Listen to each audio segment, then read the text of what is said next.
Good afternoon, ladies and gentlemen. Thank you for joining us today for our live connection with the International Space Station, if you can believe it, where we get to converse with astronaut Dr. Michael Barratt, who is, as you know, a Camas High School graduate. Okay. Now, by the way, while he's on his journey out there in the space station, he gets we can start. out there in 2 crew events. Right, okay, I guess we're about ready to start. So I'm gonna be quiet.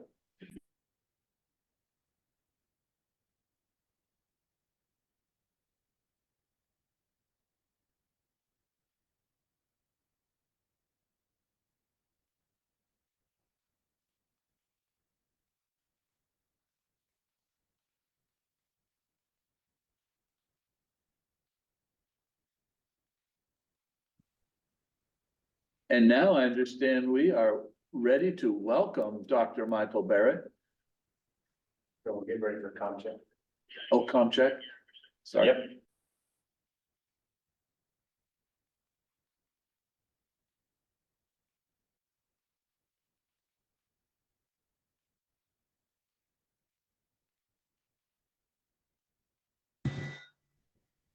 Camas International Space Station, we are ready for the event. How do you hear us?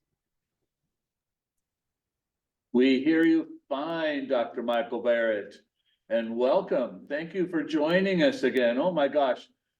You recognize the voice, I imagine. Yeah, I still have trouble calling you anything but Mr. Croswell or the Cross, but it's great to hear your voice.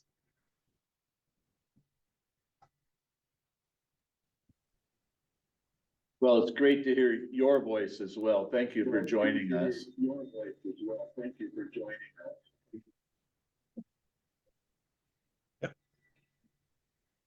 Okay.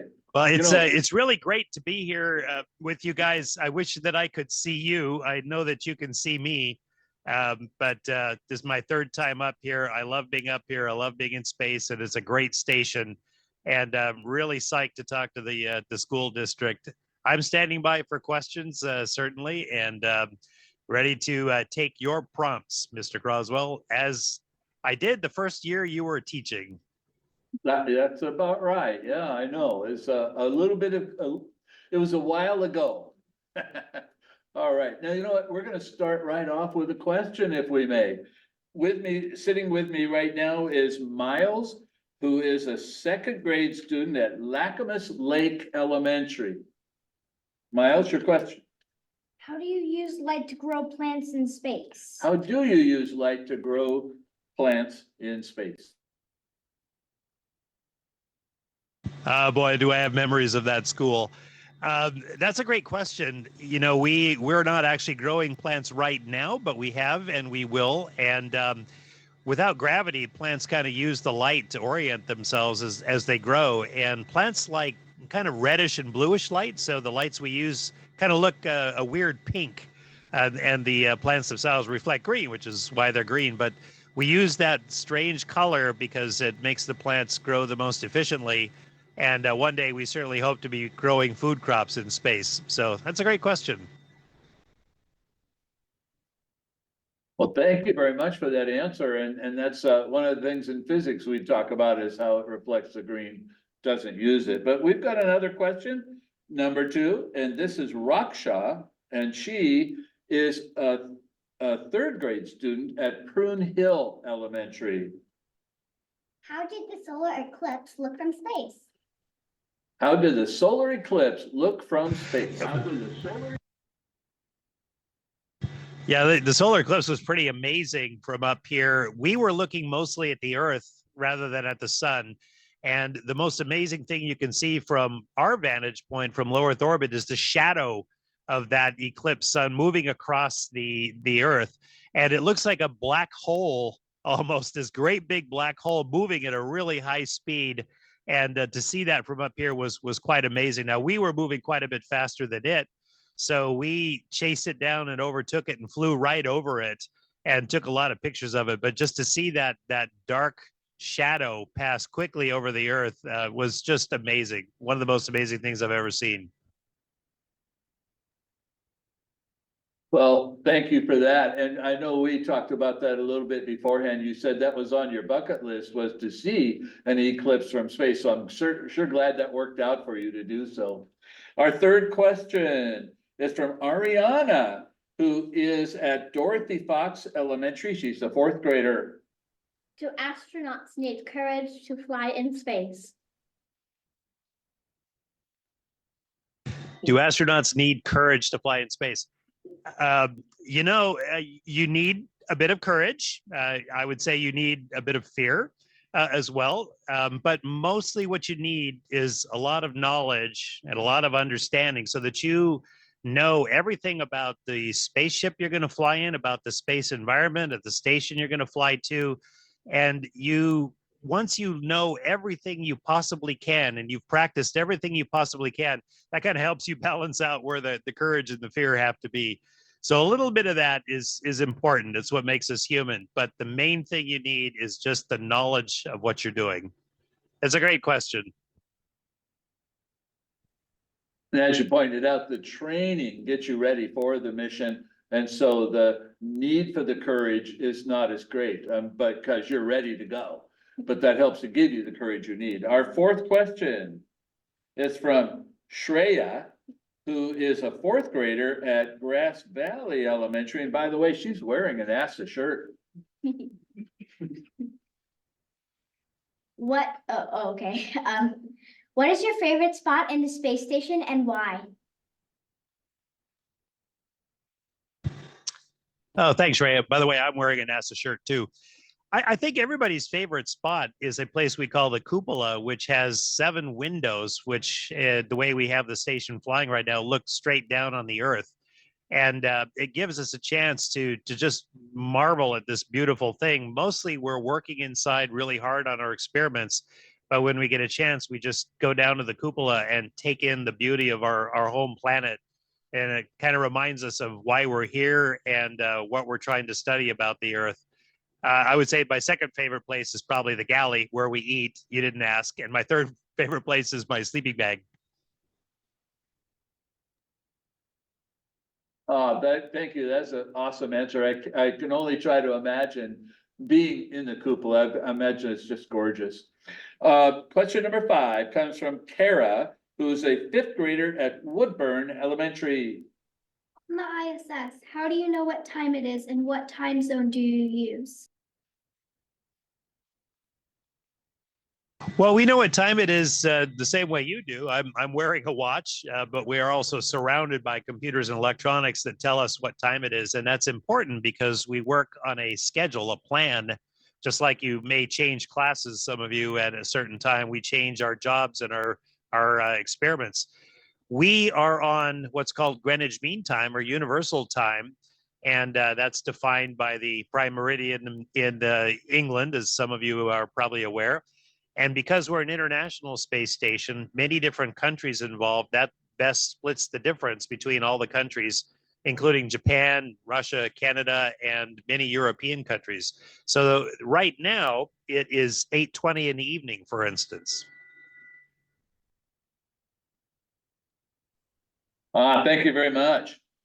And our next question, number 6, is from Everett, who is a student, a 5th grade student, I should say, at Helen Baller Elementary.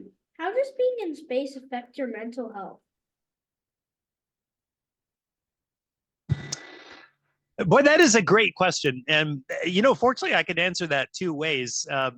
First of all, personally, I love being up here. It makes me very happy. I mean, some of the days are really busy and we do have our frustrations and, the times where you just have to really be determined to make things work. But always at the end of the day and at the end of a mission, I like to be really tired but giddy with happiness and success. And so far, that's been true.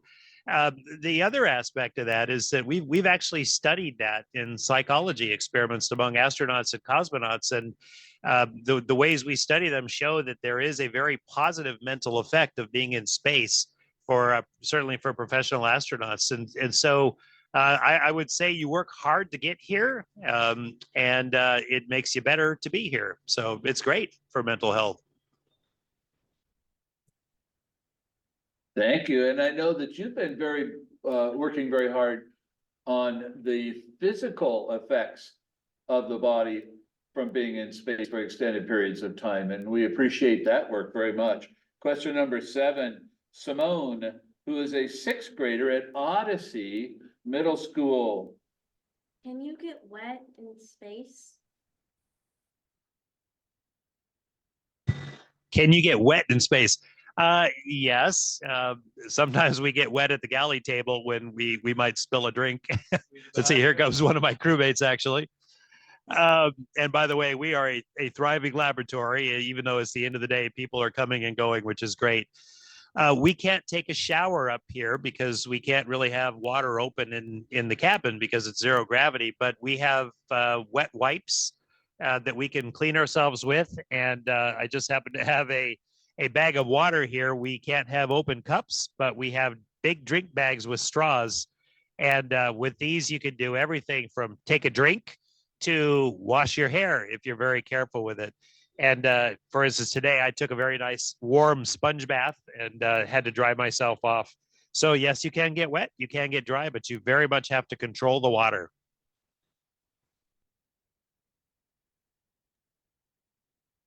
Thank you.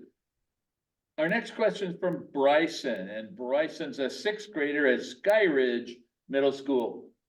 What is the strangest thing you've seen from the ISS? What is the strangest thing I've seen from the ISS? Well, the solar eclipse was both wonderful and strange. But I will tell you one recently. Normally, when we pass to the shadow part of our orbit, you can see lots of satellites that are up here with us in orbit, not quite in our same orbit, but close enough that we can see them a lot. And a few weeks ago, I was looking at the stars, which are very bright on the night side, and I noticed some other lights that were moving against the stars that just shouldn't have been there. And that was very strange. And one of my Russian crewmates came sailing down from his side of the station, and he saw the same thing. It took us a while to figure out that these were what we call geostationary satellites. They're satellites parked in very high orbits, maybe 20, 25,000 miles high. But I had never seen those before. All I knew is that there was something moving out there that looked kind of strange. So it was an interesting thing to see something strange and then to work out what it was and kind of do the math about how we saw it and why we saw it. So that's an interesting recent strange thing.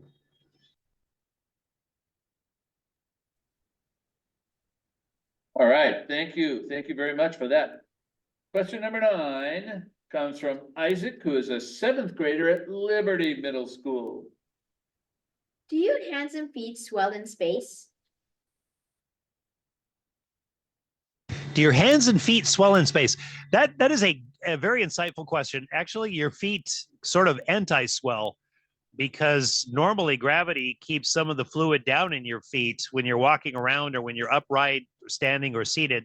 You take away the gravity and some of that fluid kind of moves towards the upper body, and it sort of makes your feet smaller, but it makes the upper part of your body a little puffier in a way. And so our hands really don't change that much, but our faces might. And so my face is a little bit rounder and more pumpkin-y up here than it would be on the ground. So that's an interesting question you ask, and gravity has a lot to do with that. That is interesting how the change in the gravity affects the body in different ways. That's really amazing. Our next question is from Sophie, and Sophie is a junior at Discovery High School. What do you do for protection from solar flares? That's a very timely question because we had some recent solar activity, some solar flares, which did cause some increase in radiation. We are above the atmosphere, so we lose some of that shielding, but we're still below what we call the magnetic fields, the geomagnetic fields around the Earth, and they provide a lot of protection.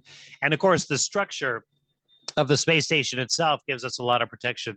So even during these recent big solar flares, we didn't really get much of an increase in our radiation dose. Now we do get a lot more than people do on the ground, make no mistake, but we got the equivalent of staying up here maybe another half a day. And this was a pretty big solar flare. Now, that would be very different if we were away from the Earth and out from under these magnetic fields. Say we were on our way to the moon or Mars. In that case, we would have to rely on a lot heavier shielding in certain parts of the spaceship that we're in that would be kind of like a storm shelter against those. In general, though, we do soak up a goodly bit more radiation than people on the ground. So far, it has not caused us a problem, but it's one of the most important things that we study in astronaut health.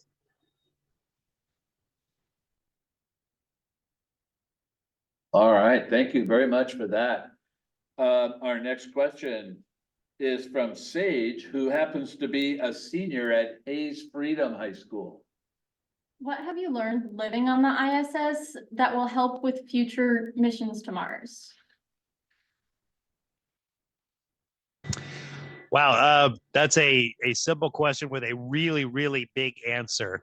You know, what we learn up here has so many different phases on it. One is the science of zero gravity.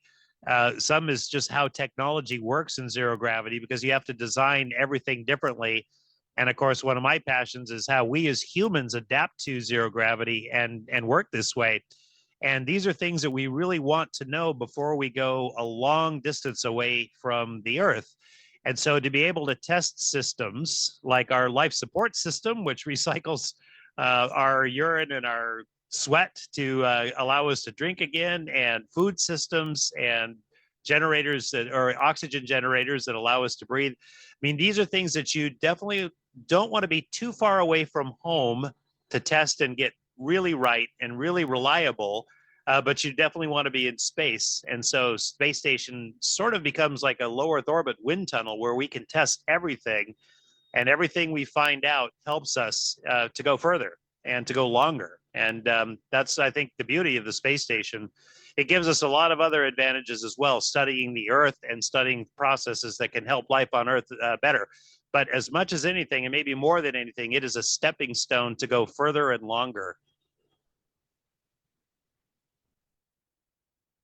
Now, with your work that you've done, did you also help to develop some of the onboard exercise equipment and regimen that you guys need to do?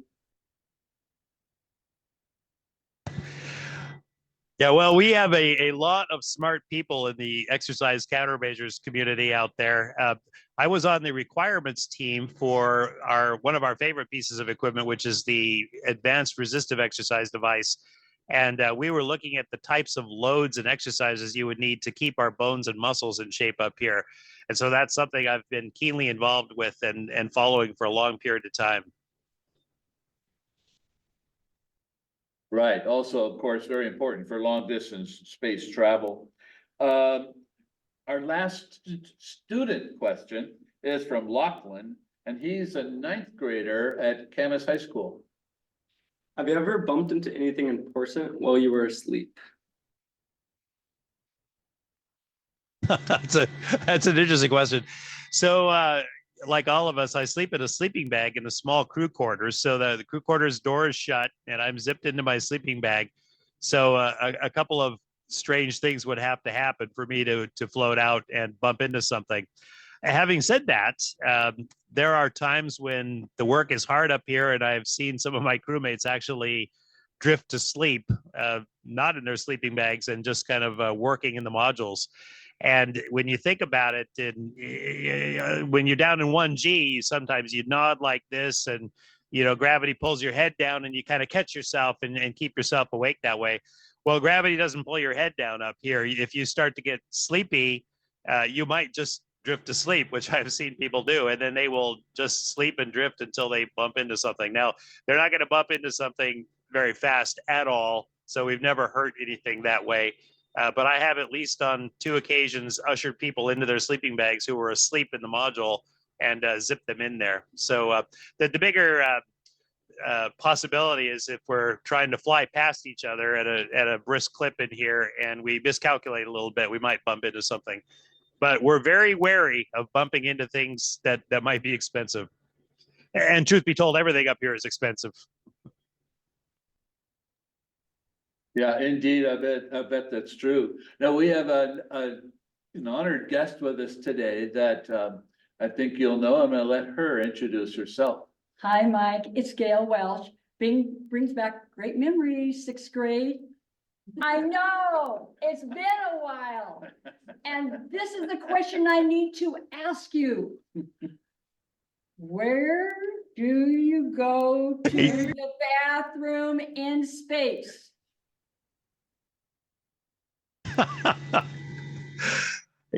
Gail Welch was my sixth grade teacher. Actually, I had a string of awesome teachers, and she was among the awesomest. And she still sounds like Mrs. Welch. Wow. And you can ask me anything. You know, where do you go to the bathroom? Well, in the bathroom, but the space toilet, unfortunately, we have a fixed camera. Otherwise, I'd fly you over there. We have a space potty, which is a really great little device, but, you know, there's no gravity to take the wee-wee down or anything else. So we have to use airflow. So we turn on a really loud fan. So when you think about it, if you need to go pee on the ground, the noise comes after you're done. And in our case, you start the noise before you can start. And then that airflow takes the air and the pee down into a tank where it's separated from the water. What's more interesting is what happens after that, because then we distill the water and then we process it a little bit more and it becomes our drinking water. But that's how we do it. And it's sort of the same for number 2, except we don't save any of that yet. Not quite like they did on the Martian.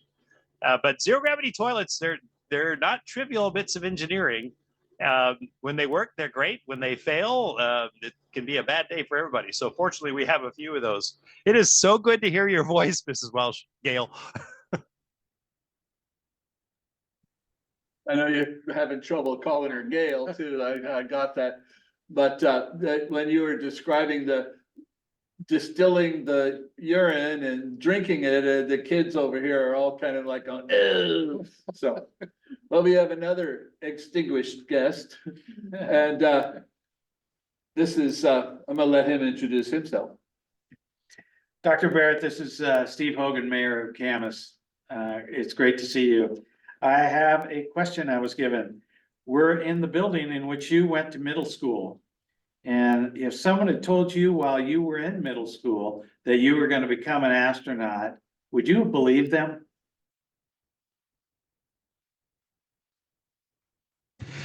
Oh, thanks for the question, Mayor Hogan. That is a kind of a question with a generational spin to it. Now, if I don't remember whether I said that or not, I probably didn't, because I was into a bunch of different things. But like Mrs. Welsh, Mr. Croswell, I mean, they said nothing discouraging. I mean, nothing I saw anybody else say, or certainly nothing I said was discouraged at all.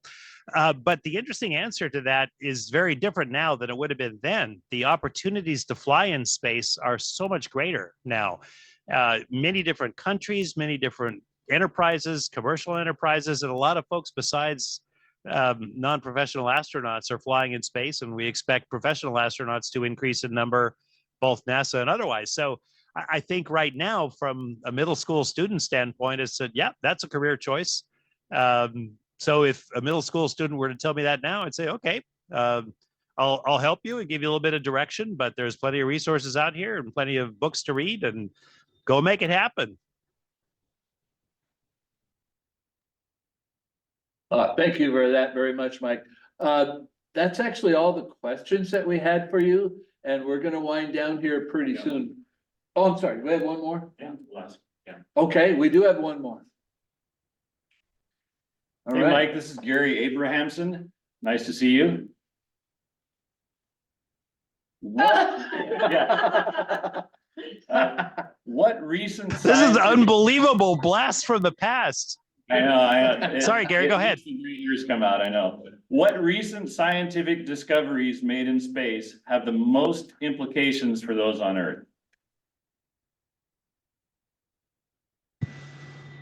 Wow, that's a very interesting question. So I'll kind of start with a broad answer is that we're a basic science laboratory up here. We're sort of like the National Institutes of Health, and a lot of the research we do is very fundamental that eventually leads to other things. We do a lot of discovery science up here because what we're seeing and what we're doing is so still unknown.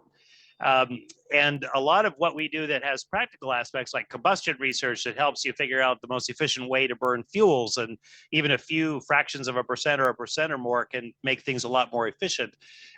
Those have big implications from a practical standpoint, but from a scientific standpoint, which is the lens I look through, we are understanding things about basic physiology that we would never have seen before. When you take away the dominant force of gravity, you find things that the body is capable of that we just had no idea about. And that's everything from how the cardiovascular system is regulated, how the immune system reacts to stress, certain things about the brain we're finding out that are probably a little bit more plastic and adjustable than we ever thought possible.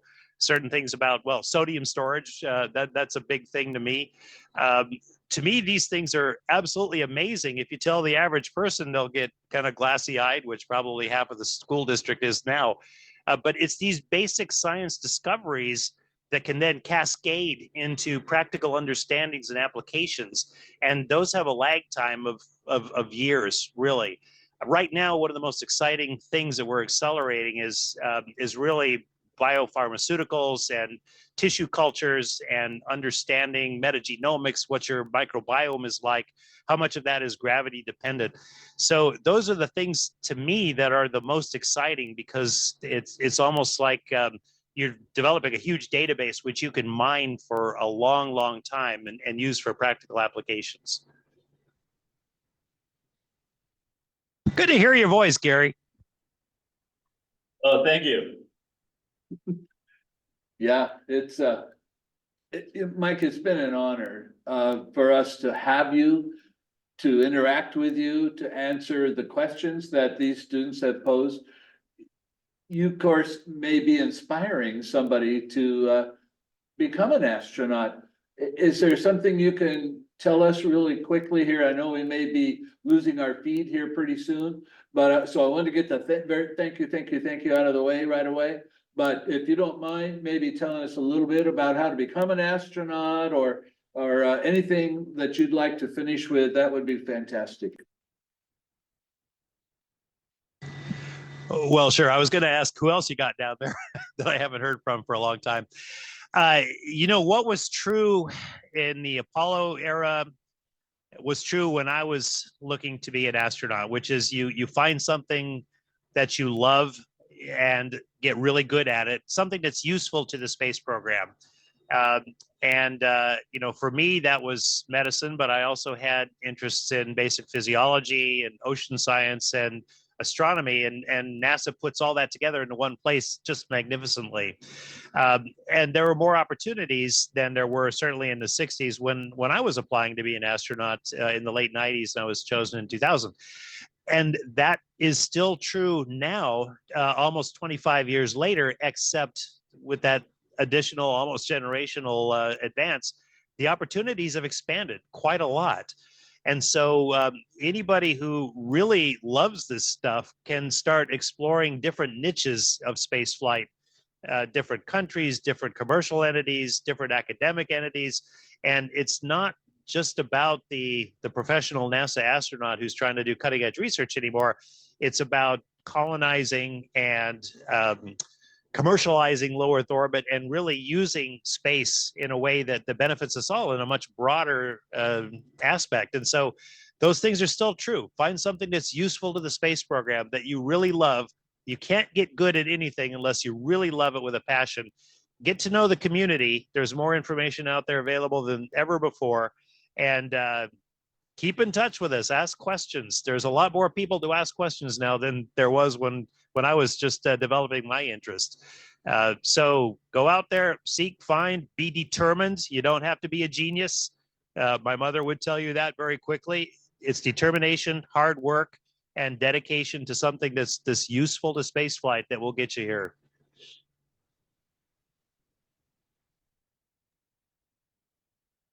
That was fantastic. Thank you. Well said. I know you're